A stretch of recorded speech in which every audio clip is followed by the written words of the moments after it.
పులివెందుల ప్రజలకు జగన్మోహన్ రెడ్డి ఇవ్వాల్సిన భరోసా ఏంటి? పులివెందుల ప్రజలు ఇప్పుడు జగన్మోహన్ రెడ్డి నుంచి ఏం కోరుకుంటున్నారు? రాజశేఖర్ రెడ్డి ప్రాతినిధ్యం వహించినప్పుడు, ఆయన సాధారణ ఎమ్మెల్యేగా ఉన్నప్పటి నుంచి ముఖ్యమంత్రి అయిన తర్వాత కూడా పులివెందుల ప్రాంతంలో చాలా గ్రామాల్లో ఒక్కో గ్రామానికి కనీసం 10 మంది నాయకులు మాకు నేరుగా రాజశేఖర్ రెడ్డి తెలుసు, మేము హైదరాబాద్లో ఉన్నా సరే రాజశేఖర్ రెడ్డి దగ్గరికి వెళ్తే వెంటనే పిలిచి ఎందుకు వచ్చారు అని గుర్తుపట్టి పిలిచి మాట్లాడించి ఏదన్నా ఇబ్బంది ఉంటే దాన్ని పరిష్కరించి పంపించేవారు. మమ్మల్ని రాజశేఖర్ రెడ్డి వెళ్తే గుర్తుపడతారని ధైర్యంగా చెప్పుకునేవాళ్ళు. గ్రామానికి ఓ 10 మంది. పులివెందుల్లో కావచ్చు, కడపలో కావచ్చు, లోకల్లో అప్పట్లో వ్యవహారాలన్నీ వైఎస్ వివేకానంద రెడ్డికి వైఎస్ఆర్ అప్పగించారు. ఆయన మొత్తం స్థానికంగా ఉండే వ్యవహారాల్ని ఆయన చక్కబెట్టుకునేవాళ్ళు. అయినప్పటికీ కూడా పులివెందుల కడప ప్రాంతం బయట ప్రజలందరికీ, రాష్ట్ర ప్రజలందరికీ పులివెందుల అన్న కడప అన్న వైఎస్ రాజశేఖర్ రెడ్డి కంచుకోట అని అన్నారే కానీ అది వివేకానంద రెడ్డి కంచుకోట అని ఎక్కడ మాట్లాడింది లేదు. స్థానికంగా ఉన్న ప్రజలకు మాత్రమే తెలుసు వివేకానంద రెడ్డి ఎలా చేస్తూ ఉంటారో, రాజశేఖర్ రెడ్డి ఎలా కోఆపరేట్ చేస్తూ ఉంటారో అన్నది. అంటే దీన్ని బట్టి ఏంటి, పులివెందుల్లో కడపలో వివేకానంద రెడ్డి పలు అంశాలని పర్యవేక్షించినప్పటికీ కూడా రాజశేఖర్ రెడ్డి ఎక్కడా కూడా ఆ ప్రాంతంతో తానుకున్న అనుబంధాన్ని తెంచుకోలేదు. నా తమ్ముడు ఉన్నాడు కదా, అన్ని చూసుకుంటున్నాడు కదా, నేను రాష్ట్రం అంతా పనిచేసుకుంటాలే అని ఎప్పుడు అనుకోలేదు. కానీ ఈరోజు పులివెందుల ప్రాంతం నుంచి పులివెందుల నియోజకవర్గంలోని గ్రామాల్లో ఎంతమంది వైసీపీ నాయకులు నేరుగా మేము వైఎస్ జగన్మోహన్ రెడ్డి దగ్గరికి వెళ్ళగలం, మేము వెళ్తే నేరుగా జగన్మోహన్ రెడ్డి మమ్మల్ని గుర్తుపట్టి పిలిచి అప్పటికప్పుడు మాట్లాడేసి ఇష్యూని సాల్వ్ చేస్తారు, మేము డైరెక్ట్గా అప్పట్లో రాజశేఖర్ రెడ్డి దగ్గరికి ఎలా అయితే వెళ్ళగలిగామో ఇప్పుడు జగన్మోహన్ రెడ్డి దగ్గరికి మేము వెళ్ళగలం అని ఎంతమంది చెప్పగలుగుతున్నారు అన్నది వైఎస్ఆర్సీపీ ఆత్మ పరిశీలన చేసుకోవాలి. అప్పట్లో వివేకానంద రెడ్డి పాత్రని ఇప్పుడు అవినాష్ రెడ్డి పోషిస్తూ ఉన్నారు.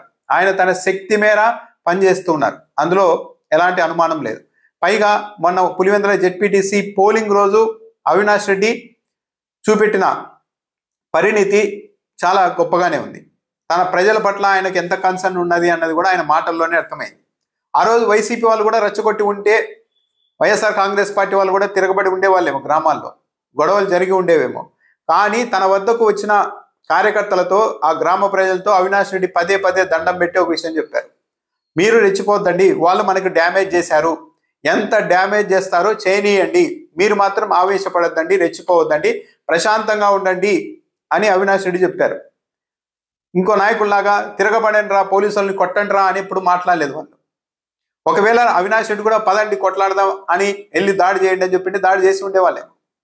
కానీ అలాంటి పరిస్థితి వస్తే, రెచ్చగొడితే యువతల వాళ్ళు కూడా రెచ్చిపోతే అవతల వాళ్ళు ఏం చేస్తారో, తమ కార్యకర్తల్ని, ఆ గ్రామ ప్రజల్ని ఏం చేస్తారో అవినాష్ రెడ్డి ఊహించగలిగారు.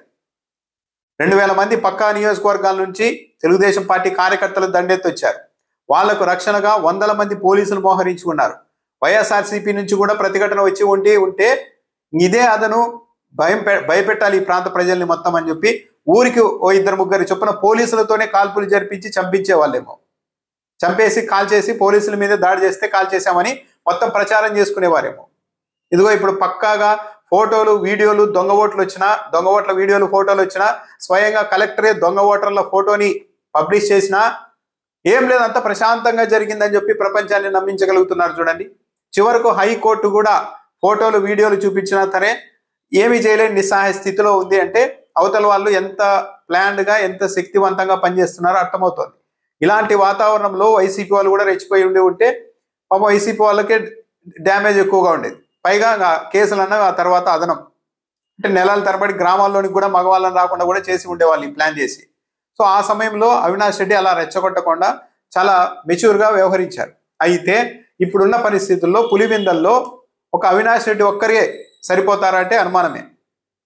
జగన్మోహన్ రెడ్డి నేను ముఖ్యమంత్రిని, నేను మాజీ ముఖ్యమంత్రిని, ఒక పార్టీకి అధ్యక్షుడిగా ఉన్నాను కాబట్టి రాష్ట్రం మొత్తం మీద వ్యవహారాలు చూసుకోవాల్సి ఉంటుంది కాబట్టి పులివెందుల ప్రజలకు ఎక్కువగా సమయం కేటాయించలేను, కాబట్టి ఏదైనా ఉంటే వెళ్ళి అవినాష్ రెడ్డితోనే చెప్పండి అని అలాంటి సంకేతాలు ప్రత్యక్షంగా పరోక్షంగా జగన్మోహన్ రెడ్డి పంపిస్తే జగన్మోహన్ రెడ్డి పులివెందులతో తన అనుబంధాన్ని మెల్లమెల్లగా తెంచుకుంటున్నట్టుగానే భావించే అవకాశం ఉంటుంది.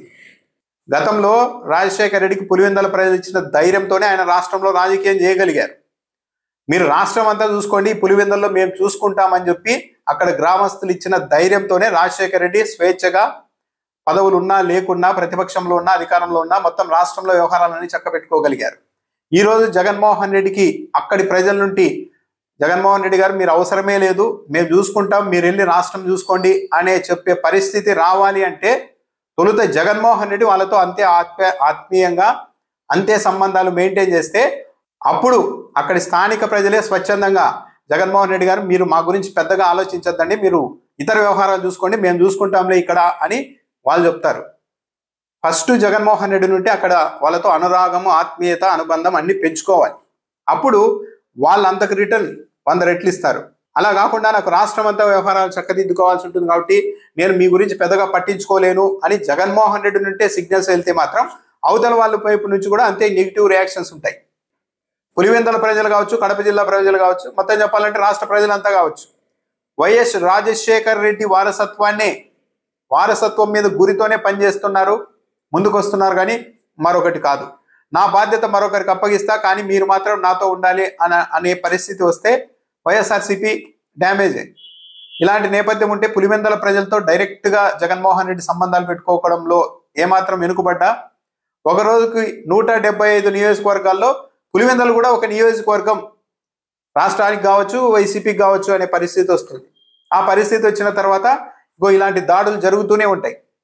పులివెందుల రూరల్ మండలంలో జరిగినది అది చాలా దాడి, పాశవికమైన దాడి, అఘాయిత్యం, చెప్పాలంటే భౌతిక దాడి కంటే తీవ్రమైనది. ఆ గ్రామం మీదకి 2000 మంది బయటి వాళ్ళు వచ్చి దాడి చేసి ఆ గ్రామాల మీద 100 మంది పోలీసుల్ని సెక్యూరిటీగా పెట్టుకొని వీళ్ళ ఓట్లు వాళ్ళే వేసుకొని రిగ్గింగ్ చేసేసుకొని చివరికి ఆ ఫోటోలు వీడియోలు వచ్చినా సరే ఏమీ చేయలేని నిస్సహాయ వ్యవస్థలో ఆ గ్రామ ప్రజలకు ఎంత బాధ ఉంటుంది. పైగా రిగ్గింగ్ చేసుకొని ఒక్క ఓటు కూడా గ్రామస్తులతో వేయనీయకుండా సగర్వంగా ప్రచారం చేసుకుంటూ ఉన్నారు. ప్రజాస్వామ్యాన్ని బతికించాం, 30 ఏళ్ల తర్వాత పోలింగ్ జరిగింది అని ప్రచారం చేసుకుంటూ ఉన్నప్పుడు అక్కడ నిజమైన ఘోరాన్ని, అఘాయిత్యాన్ని కల్లారా చూసిన వైసీపీ కార్యకర్తలకు కావచ్చు, ఆ గ్రామ ప్రజలకు కావచ్చు ఈరోజు మనసు ఎంత ఆందోళనలో ఉంటుంది, ఎంత కకావికలం అవుతూ ఉంటుంది. జగన్మోహన్ రెడ్డి ఇప్పుడు ఆ గ్రామాలకు వెళ్ళి వాళ్ళని ఏమైనా పరామర్శిస్తారా, నేనున్నాను అని ధైర్యం ఇస్తారా, లేకుంటే ఆ పని కూడా జిల్లా నాయకత్వానికే అప్పగిస్తారా? సరే, జగన్మోహన్ రెడ్డి ఆ గ్రామాల్లోనికి వెళ్ళి ఆ ప్రజలతో కనెక్ట్ అయ్యేందుకు ప్రయత్నిస్తే చూసారా జగన్మోహన్ రెడ్డిని మేము గ్రామాల బాట పట్టించాం, వీధుల్లో తిప్పుతున్నామని కూడా అవతల వాళ్ళు ప్రచారం చేస్తారు. అవతల వాళ్ళు ప్రచారం చేయడం అన్నది ఖాయం. జగన్మోహన్ రెడ్డి కామ్గా ఉన్న ప్రచారం చేస్తారు, పని చేసినా కామ్గా చేస్తారు, ప్రచారం అనేది నెగిటివ్గా చేస్తూనే ఉంటారు. అది కాదు, మనం చేసే చర్యల వల్ల పులివెందుల ప్రాంత ప్రజల్లో, తనను నమ్ముకున్న ప్రజల్లో మళ్ళీ నమ్మకం పెరుగుతుందా, ఈ ఆందోళన తొలగిపోతుందా, నా చర్యలు అందుకు ఉపకరిస్తాయా అన్న ఆలోచనతోనే జగన్మోహన్ రెడ్డి పనిచేయాలి. పులివెందుల, కడప వరకు వైఎస్ఆర్సీపీ తరఫున అవినాష్ రెడ్డి చాలా గట్టిగా తన శక్తి మేర పనిచేస్తూ ఉన్నారు. అనేక మంది శత్రువులుగా తయారైనప్పటికీ, కుటుంబ సభ్యులతో సహా శత్రువులుగా తయారైనప్పటికీ తన బాధ్యతను, కర్తవ్యాన్ని ఆయన నిర్వహిస్తూ ఉన్నారు. అయితే వైఎస్ఆర్సీపీ, జగన్మోహన్ రెడ్డి గుర్తించుకోవాల్సింది ఏంటి అంటే, జగన్మోహన్ రెడ్డి, అవినాష్ రెడ్డి అన్నప్పుడు జగన్మోహన్ రెడ్డితోనే మాకు సంబంధాలు ఉండాలని కోరుకుంటారే కానీ ప్రజలు జగన్మోహన్ రెడ్డి అవసరం లేదు, ఆయన ఎందుకు ఈయన ఉన్నారు కదా అనే పరిస్థితికి రాదు. ఒకవేళ అలాంటి పరిస్థితిని జగన్మోహన్ రెడ్డి తెచ్చుకున్నా కూడా అది రాజకీయంగా జగన్మోహన్ రెడ్డికి ఇబ్బందే.